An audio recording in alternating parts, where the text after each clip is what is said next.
So, Tanzanian authorities have officially closed the investigation into the tragic death of 31-year-old lifestyle influencer Ashlee Robinson, widely known online as Ashlee Jenae, ruling Ashlee's cause of death as unaliving due to mental distress. However, guys, there's still a lot left in the air with people saying that it honestly doesn't make any sense, especially with how Joe has been behaving on social media these last few days. I mean, he is literally taunting Ashlee's death, and guys are not here for it, and they are saying that a grieving fiance would not be behaving the way Joe is behaving. First of all, at the time of the burial, when Ashlee's body was brought back to the US, Joe wrote this beautifully written, incredibly polished, almost cinematic eulogy after days of saying nothing. He painted this picture of absolute domestic bliss, talking about her cooking for him, loving his kids, decorating their home, and dreaming of motherhood. Like the statement was perfectly designed to make him look like the perfect grieving partner who deeply understood her. He also explicitly named her parents, Yolanda and Harry, saying his heart breaks for them, yet, according to Ashlee's mother, Joe was actively ghosting them, withholding her belongings, and delaying the truth about her death. I mean, it was already odd behavior, but then the things he has been saying since the Tanzanian authorities closed the case are just shocking. See, in a statement, Joe used an old Swahili proverb, "The heart is like a forest. One cannot see into it," before saying, "Today's official announcement from Tanzanian authorities that my soulmate Ashlee Robinson died by unaliving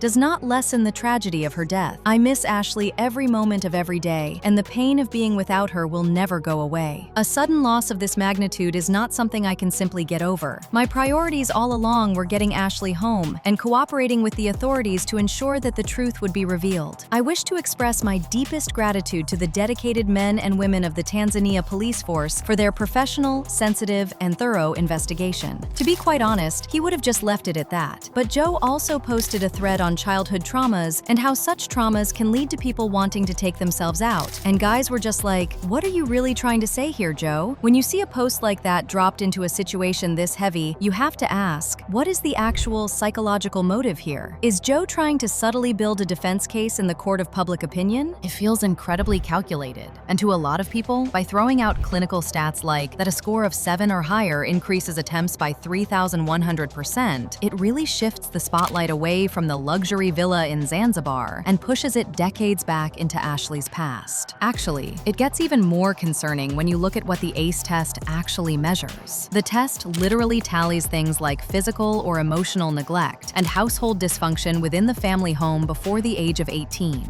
So by bringing this up, is Joe subtly shifting the blame directly onto Ashlee's parents? To a lot of people, it really feels like he's trying to tell her family, if your baby unalived herself because she was depressed, you are the root cause of her mental distress, not me. Like, why is he completely ignoring the present environment? The argument they had that was so bad they had to be separated into different rooms. The isolation in a foreign country. Why is he trying to trace everything back to her upbringing? Also, guys, on top of trying to diagnose her from afar with clinical trauma tests, have you noticed how suspiciously active Joe has been online? It's incredibly unsettling. Instead of taking time offline and privately mourn the woman he called his soulmate, he's constantly on X reposting statements from the Tanzanian authorities and trying to control the narrative. For someone who claims to be completely devastated, his daily behavior looks a lot more like a corporate PR crisis manager running a damage control campaign than a grieving fiance. And what really sent me is how he's interacting with people who call him out. For instance, when someone bluntly asked him on social media how he could have never noticed Ashlee being sad or depressed while they were together, especially since they looked radiantly happy in all their photos, his response was chillingly cold.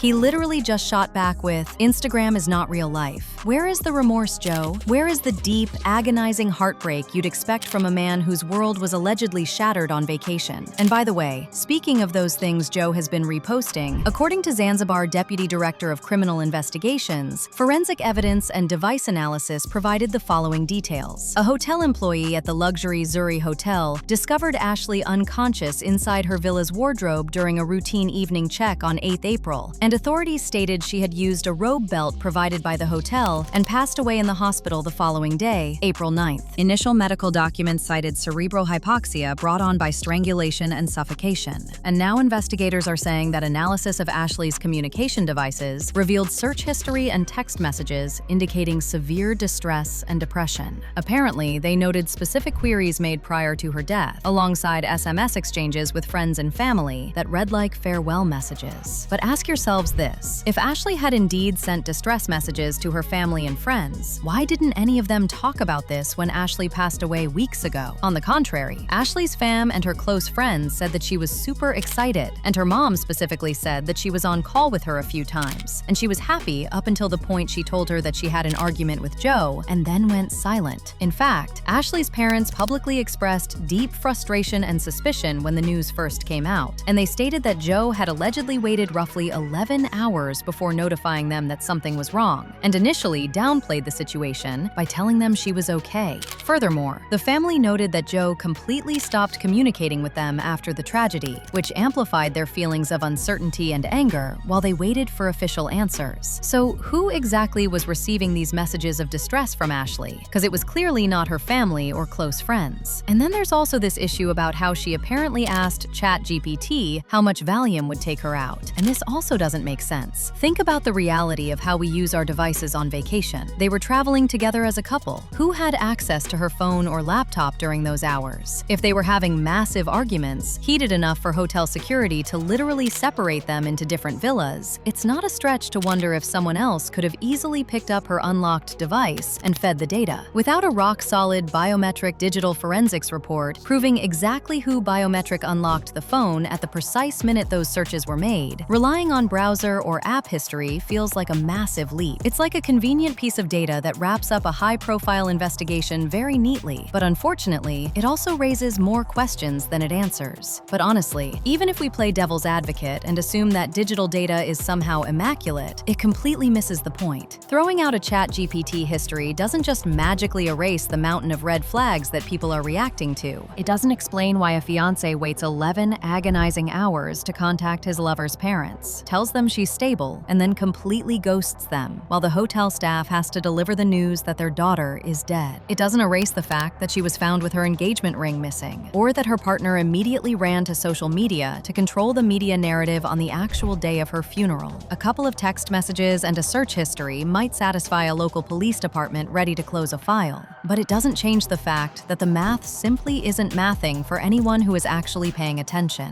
Well, the only way this makes sense to a lot of people is that Joe paid the Tanzanian authorities to cover things up, and if you look at the timeline carefully, you will see it. I mean, if the police genuinely knew he wasn't in the room and had zero suspicion from day one, why on earth keep a wealthy, high-profile American citizen stuck in Tanzania for an entire month? Does it really take 4 weeks just to say, yep, you're free to go? To be honest, when you think about international wire compliance and cashing out massive crypto assets from thousands of miles away, that 4-week window suddenly looks a lot more specific. Anywho, at the end of the day, people are saying that Joe pushing the blame onto a grieving family by implying their daughter was fundamentally fractured from childhood doesn't paint the picture of a mourning fiancé. It paints the picture of someone using clinical data as a smokescreen to make sure nobody looks too closely at the red flags right in front of them. People are saying that now that he's back in the US and the check has allegedly cleared, the mask is slipping, and his clinical, defensive, and unremorseful attitude is showing the world who he really is. I don't know, guys. This entire case just feels really unresolved, even though it's been officially closed. But you let me know what you think of Joe's recent behavior in the comments section below.